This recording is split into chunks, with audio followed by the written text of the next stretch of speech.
ಅವರಿಬ್ರು ಮ್ಯಾಟ್ರಿಮೋನಿಯಲ್ಲಿ ಒಂದಾಗಿದ್ದ ಜೋಡಿ. ಮದುವೆಯಾದ ಕೆಲವೇ ದಿನಕ್ಕೆ ಗಂಡನ ಕಿರುಕುಳ ಶುರುವಾಗಿತ್ತು.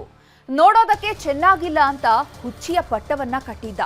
ನಿತ್ಯ ಕಣ್ಣೀರಲ್ಲೇ ಕೈ ತೊಳಿತಾ ಇದ್ದವಳಿಗೆ ವಿಷದ ಇಂಜೆಕ್ಷನ್ ಕೊಟ್ಟು ಸಾಯಿಸಿದ್ದಾರೆ. ನನ್ನ ಮಗಳಿಗೆ ಯಾರ ಮಕ್ಕಳಿಗೂ ಆಗಬಾರ್ದು.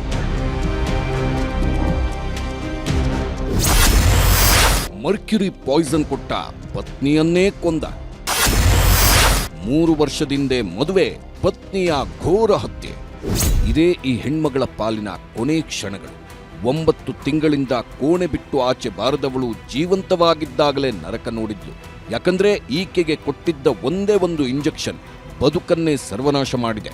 ಮರ್ಕ್ಯುರಿ ಪಾಯ್ಸನ್ ಕೊಟ್ಟಿದ್ದ ಕಿರಾತಕ ನರಳಿ ಸಾಯುವಂತೆ ಮಾಡಿದ್ದಾನೆ. ಜೀವನದುದ್ದಕ್ಕೂ ಜೊತೆಯಾಗಿರ್ತೀನಿ ಅಂತ ತಾಳಿ ಕಟ್ಟಿದವನೇ ಈಕೆ ಪಾಲಿಗೆ ರಾಕ್ಷಸನಾಗಿದ್ದಾನೆ ಅನ್ನೋ ಆರೋಪ ಕೇಳಿ ಬರ್ತಿದೆ.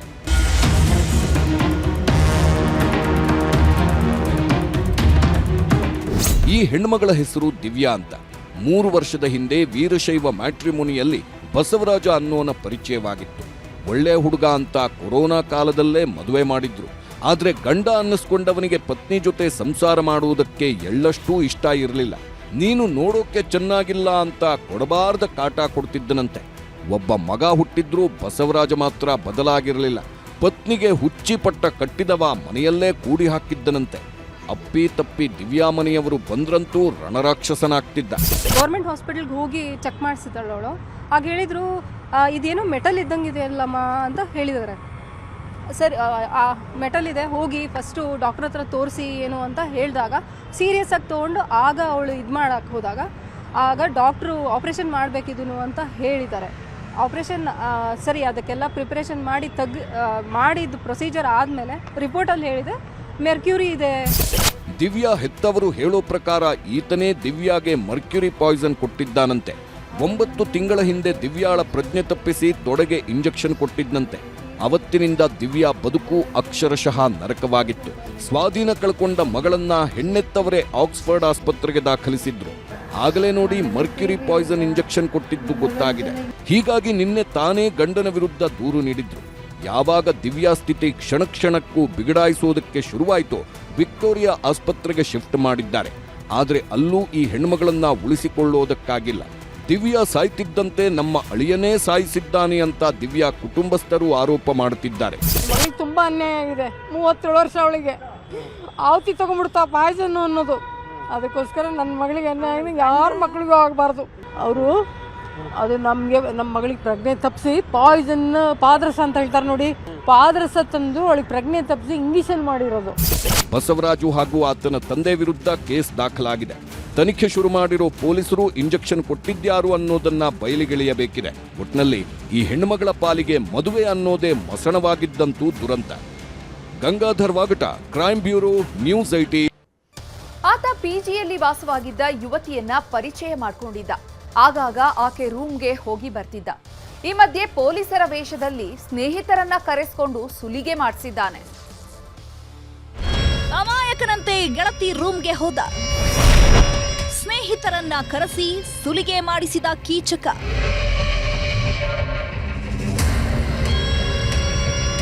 ಹೀಗೆ ವಿಲಂಥರ ಲುಕ್ ಕೊಡ್ತಿದ್ದಾನಲ್ಲ, ಇವನೇ ನೋಡಿ ಮಹಾನ್ ಮೋಸಗಾರ.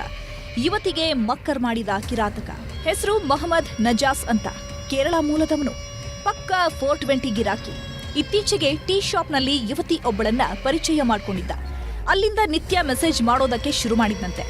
ಈ ವೇಳೆ ತನ್ನ ಬರ್ತ್ಡೇ ಇರೋದಾಗಿ ಯುವತಿ ಬಳಿ ಹೇಳಿಕೊಂಡಿದ್ದಾನೆ. ಹೀಗಾಗಿ HAL ಠಾಣಾ ವ್ಯಾಪ್ತಿಯ ಸ್ಪೈಸ್ ಗಾರ್ಡನ್ ಪಿಜಿಗೆ ಬಾ ಅಂದಿದ್ಲು. ಅಲ್ಲೇ ಕೇಕ್ ಕಟ್ ಮಾಡಿ ಬರ್ತ್ಡೇ ಆಚರಿಸಿದ್ಲು. ಆದ್ರೆ ನಜಾಸ್ಗೆ ಆಕೆ ಬಳಿ ಇದ್ದ ಹಣದ ಮೇಲೆ ಕಣ್ಣು ಬಿದ್ದಿತ್ತು. ಹೀಗಾಗಿ ಯುವತಿ ಜೊತೆಯಲ್ಲಿ ಇದ್ಕೊಂಡೆ ಮಧ್ಯರಾತ್ರಿ ತನ್ನ ಗೆಳೆಯರಿಗೆ ಕರೆ ಮಾಡಿದ್ದಾನೆ. ಪಿಜಿ ಅಡ್ರೆಸ್ ಕೊಟ್ಟು ವಸೂಲಿ ಮಾಡುವಂತೆ ಹೇಳಿದ್ದಾನೆ.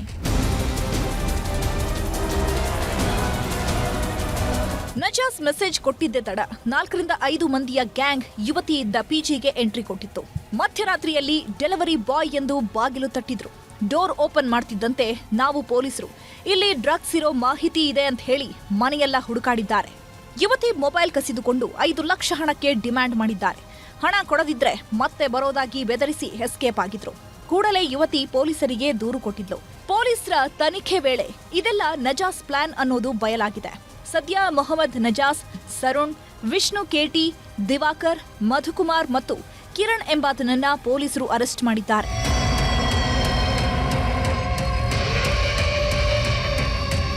ಆರೋಪಿಗಳಿಗೆ ಡ್ರಿಲ್ ಮಾಡಿದ ಖಾಕಿ ಪಡೆ ಎಲ್ಲರನ್ನ ಜೈಲಿಗಟ್ಟಿದ್ದಾರೆ. ಒಟ್ಟಾರೆ ಇಂಥ ಕಿರಾತಕರನ್ನ ನಂಬಿ ಮೋಸ ಹೋಗುವ ಮುನ್ನ ಯುವತಿಯರು ಹುಷಾರಾಗಿರಬೇಕಿದೆ. Muniraju, crime bureau, news 18. 7 ಕೋಟಿ ದರೋಡೆ ಪ್ರಕರಣದಲ್ಲಿ ಮತ್ತೆ 2 ಆರೋಪಿಗಳನ್ನ ಪೊಲೀಸರು ಬಂಧಿಸಿದ್ದು ಇಡೀ ಗ್ಯಾಂಗ್ ಖಾಕಿ ಬಲೆಗೆ ಬಿದ್ದಂತಾಗಿದೆ. ಆದರೆ ಪತ್ತೆಯಾಗದ 56 ಲಕ್ಷ ರೂಪಾಯದ್ದೇ ಖಾಕಿಗೆ ಟೆನ್ಷನ್ ಆಗಿದೆ.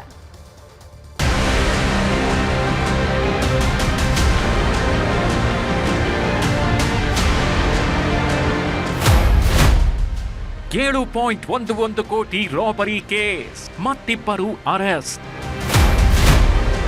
ಇನ್ನು ಪತ್ತೆಯಾಗಿಲ್ಲ ದರೋಡೆಯಾದ 56 ಲಕ್ಷ.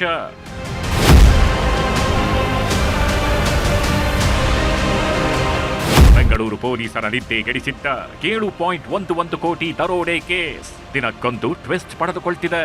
ಸದ್ಯ ಇಡೀ ಗ್ಯಾಂಗ್ ಖಾಕಿ ಬಲೆಗೆ ಬಿದ್ದಿದೆ. ದರೋಡೆ ಬಳಿಕ ಪರಾರಿಯಾಗಿದ್ದ ದಿನೇಶ್ ಮತ್ತು ಜಿನೇಶ್ ಎಂಬುವವರನ್ನ ಕಳೆದ ರಾತ್ರಿ ಚೆನ್ನೈನಲ್ಲಿ ಅರೆಸ್ಟ್ ಮಾಡಲಾಗಿದೆ. ಈ ಮೂಲಕ ಬಂಧಿತರ ಸಂಖ್ಯೆ 9ಕ್ಕೆ ಏರಿಕೆಯಾಗಿದೆ.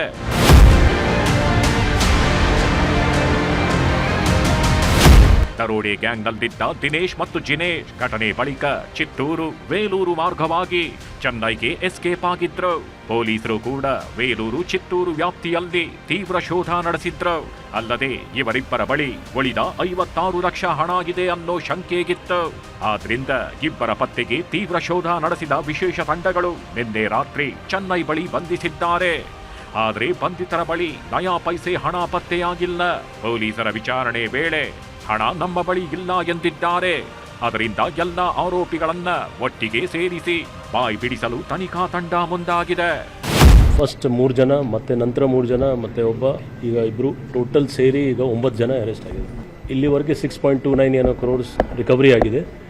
ಅದರಲ್ಲಿ ಯಾವುದು ನಮಗೆ ಇನ್ಕ್ರೀಸ್ ಆಗಿಲ್ಲ, ಆದರೆ ಕೆಲವು ಮಾಹಿತಿ ಬರ್ತಾ ಇದೆ. ಸೊ ನಾವು ಪಾಸಿಟಿವ್ ಹೋಪ್ಫುಲ್ ಇದ್ದೀವಿ, ಅದನ್ನು ಸಿಗುತ್ತೆ.